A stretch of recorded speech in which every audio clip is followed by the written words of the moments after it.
Today I wanted to talk about what's important to you. Not just things that you want to do or you want to accomplish, but things you actually need in life. So, I don't like homes. I don't like apartments. I don't like condos. I don't like mobile homes. I don't like houses or mansions. I just don't like it. It doesn't mean that I won't end up living in one. I have an apartment that I live in now, but I don't like them. They're not for me. And I was sort of just always taught to want a home, to want a house, to have a mortgage. And that's not real for me. And I have a pretty good feeling that it's not real for a lot of you, that your parents just told you that that's how it goes, that's how it works. You leave the nest, you get some rundown, burnt out job, you either go to college or you go to trade school. Truth is, a lot of that wasn't important to me. You know, having a home and a family with 2 kids and a pet and a white picket fence and plenty of space to play outside in the yard doesn't mean the world to me. Do I want a family? Absolutely. I would love to have kids down the line. I'm okay now. But I would love to. And I would love to have a big yard. But a house, I don't always think I want that. I know I definitely don't want it now. It's not important to me now.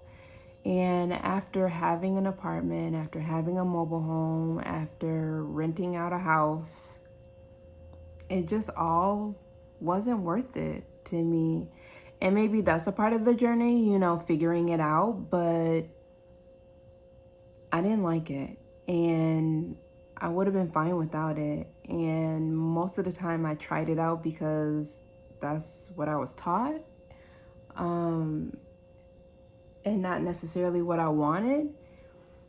And so I just acted on it and treated it like it was the only way I could live my life. And that's not true. I am sorry if you can hear that car alarm outside. I'm still gonna post this content because that's life. Like, you're not gonna have everything go perfectly planned when you're doing things. You're not. Sometimes just like the car alarm goes off. And that's common out here for some reason, but I digress. I also wanted to talk about meal prepping or food in general. You know, what are the things that you absolutely can't live without? What's important to your diet and making you happy and keeping you sane? You know, do you need to incorporate cookies on a regular basis in moderation versus trying to go cold turkey and eat super healthy and no sugars, no carbs, no fats, no this, no that? And is that really important to you? Because if it's not, it's really going to be hard to comply. It's really going to be hard to put forth the effort for something you don't want to do. You don't enjoy it. So I'm done trying to get to a point where I can have a mortgage and this nice, luxurious home. I don't care about that. That's never mattered to me. That's not important to me.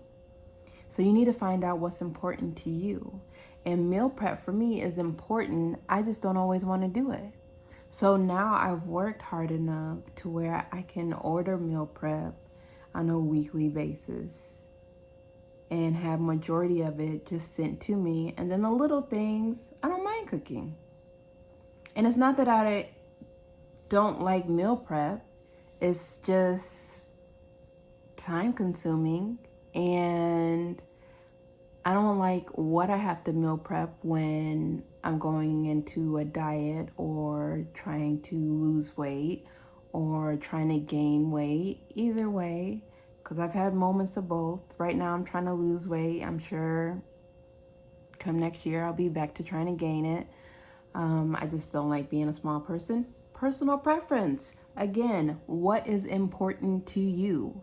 You know, having my hair done every single day isn't important to me. It's just not. I was supposed to retwist my hair like 2 weekends ago. I don't enjoy retwisting my hair. So I put it off. And I could beat myself up on it, like, oh, I'm supposed to do that. I was supposed to been get that done, yada, yada, yada. But I'm happy with the way it is, and I'll get to it when it's time for me to get to it. And that's that. If people don't like it, that's okay. Like, either they won't be in my life or they'll complain and they'll be the only one hurt about it because it's not in their control, it's in mine.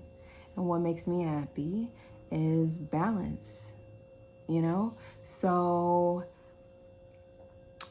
tiny homes, that's a for sure thing for me. Or living on the road, that's a for sure thing for me. Meal prep, that's a for sure thing for me. Like, I will consciously meal prep and I will have some of my meal prep sent to me.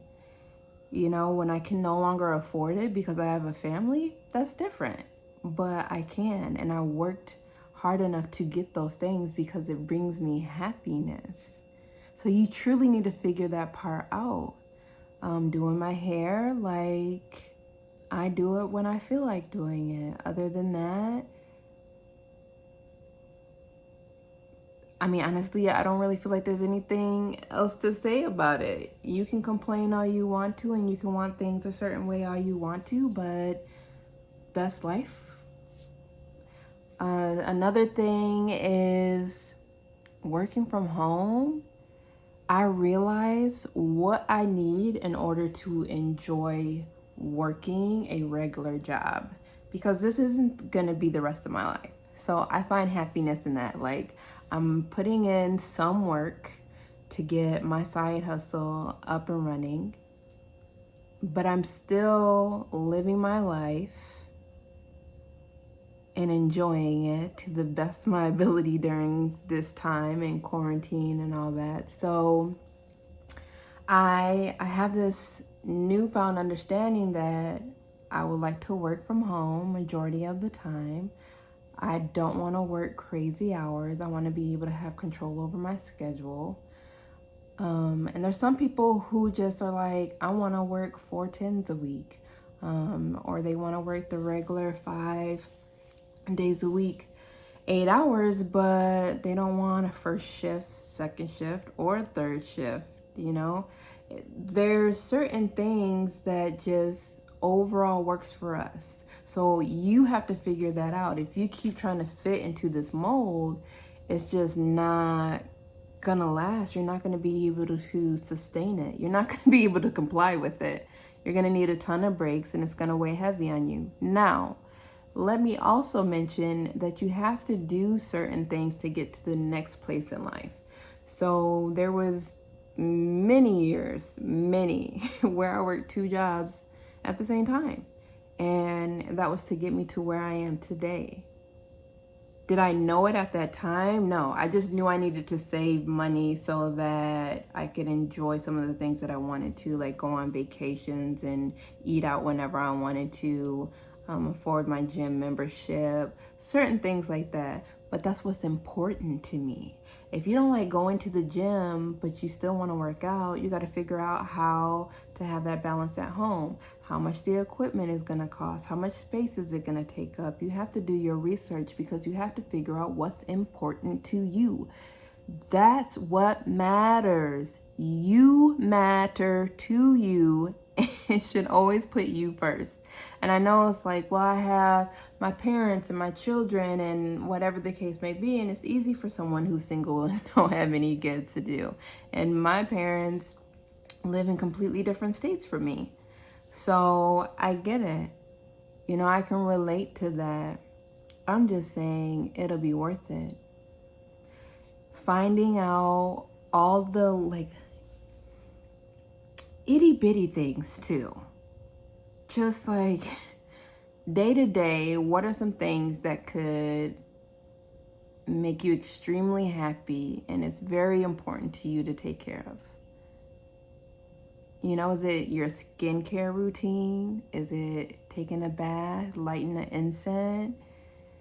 You have to find what's really important to you and then try and put it into your life and make it a rhythm, like something that you can continuously do and continuously enjoy. And then there's the other part that I really don't like talking about, and it's the whole millionaire's mentality. Not everyone is meant to be a millionaire. Just not to give up on your dreams, but look at it differently. You can make $1 million in your lifetime. You might not have $1 million in your account or your worth your businesses or properties or whatever you want to call it, assets and liabilities, yada, yada, yada. But if you truly, truly want to make $1 million, it doesn't have to mean annually. It doesn't have to mean that you have to keep it at some point in time. It could just be $1 million over your lifetime. I mean, that's $100,000 a year for 10 years. $50,000 a year for 20 years. You've made $1 million. You have. You might not have been able to keep $1 million, but you've made it. So why are you focused on making $1 million? What's so special about $1 million? What's so special about being a millionaire? Just getting it done, the award? Like, just so that you can tell people? Most people don't care. Think about all the millionaires that exist right now. Do you really care about every single one of them? Do you really care about a single one of them? You know, to support someone and to truly care and want to be like them and want to meet them and want to truly have that goal and put in that work, that's different from, if I had $1 million, I'd like to do this, that, and the other. You know, what kind of car do you want? Let's be realistic. Let's put a time frame on it. I just really want people to understand that you don't have to. You do not have to be a millionaire in order to find happiness. You don't. You know, you don't have to rise to the top and be the VP of the company or the president or whatever the case may be. You are enough. So find your happiness and don't compare it to other people. Yes, someone else wants a fancy car. That doesn't mean that you do. I don't. I want something that can pull an Airstream because I would love to live on the road, but that's what's important to me. So please go out and find out what's important to you. Not compare yourself to other people, not try and get what someone else has. What is truly important to you? So good luck with that. It takes a ton of time. Be patient with yourself. Until then, I love you. I believe in you. Have a happy day. And please help defund the police. Thank you.